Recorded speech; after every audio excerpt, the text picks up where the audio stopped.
Abasolwa abaneminyaka ngu-21, u-26 no-28 ubudala baboshwa kwaHloma endlini naseSundumbili.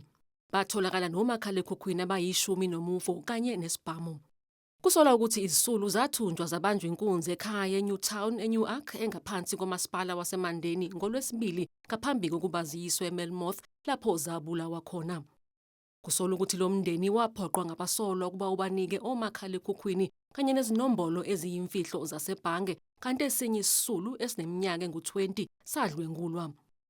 Amaphoyisa athathola umfanekiso womshini wemali wasebhange obonisa umsolwa ekhipha imali kwenye i-akhawunti yomunye umsolwa.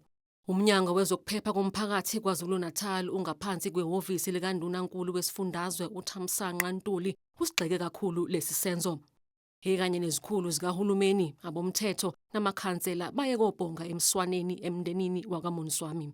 Sithe masizwa lokhu ukubulawa komndeni walapha kwaMoniswami, ubulawa abantu abangenabo nembeza, abangenabo ubuntu, ababulala baze baphinde badlwengule ngoba kukhona insolo zokuthi omunye womndeni bamdlwengulile.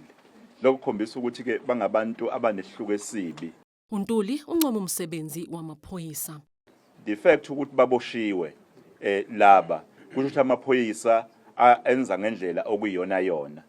Siyafuna ukuthi abantu bazizwe bephephile, senyuse izinga lokuphepha, kungabibikho kwesaba.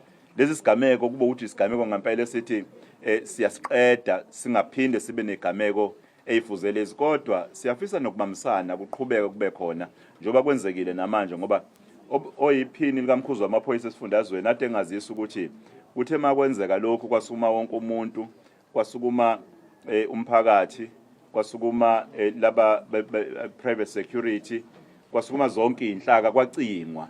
Amaphoyisa aqinisekisa ukuthi bahlana abasolwa abahlasela lo mndeni, kepha kwamanje azingela umsolwa wesine ogcwele amathafa nemoto eyebiwa kwaMoniswami. At this stage, we're not sure where the vehicle is.